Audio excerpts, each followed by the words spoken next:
at any moment. I'm very excited about speaking about my work, obviously, and it's a pleasure to be here. I'd like to express my thanks to Dr. Kular, who many years ago, I was in the hospital and I got a call that had a long set of numbers, and he introduced himself. I am Dr. Kular from India, and I want to ask you about the MGB. And from that date, now we have met on many occasions. He was invited to come to Las Vegas. He spent the day operating with me. He kept saying, you can't discharge patients on one day after major bowel surgery. He kept saying, you can't feed them immediately after surgery. And so it's been a pleasure to work with him. And Dr. Kular, again, my thanks to you, sir. I'd like to talk about some interesting things. And again, I think it'll be most exciting if you can interrupt me, ask questions, raise your hand, pound the table, and that way we can make an interesting discussion instead of a dry kind of talk. So with that, the first presentation this evening is to talk about gastrointestinal hormones and bariatric surgery. And I'd like to ask, what are we doing here tonight? We're surgeons. Isn't obesity simple? What is obesity? It's just calories in and calories out. You eat too much, you don't have enough exercise. We should be surgeons. We should be taking care of cancer and gunshot wounds. Well, not here. In the United States, gunshot wounds and stab wounds. So what are surgeons involved with obesity? I'd like to talk a little bit about the idea that many of us have still, a common sense explanation.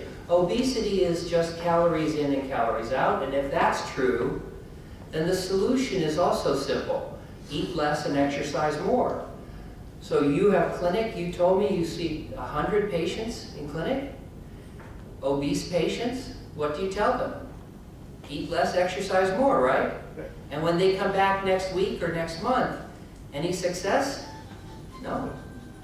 But if calories in and calories out are all there is to obesity, then eat less and exercise more and get out of my clinic. Because it's in your willpower to be thin, so take up your bed and walk. But we know from not hundreds, but thousands of medical research studies, if we take obese patients and put them on a diet, that they will lose weight transiently and then regain. And if we follow them 1 year, 85% will regain. If we follow them 2 years, 95% will regain. If obesity is simple, why is it the common sense solution doesn't work? Well, I'd like to talk a little bit about gut hormones, and I'd like to preface why I want to talk about that by asking you to think about your breathing. Each of us is a very intelligent human being, and I want you to think for a moment, to imagine with me a thought experiment in your mind.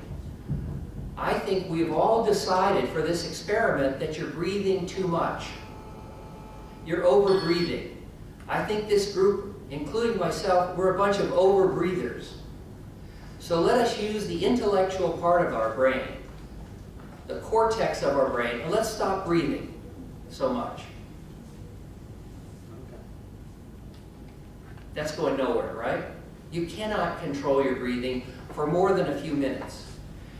What I want to finish up with in just a few minutes is to argue that the gut hormone system, the system that controls our eating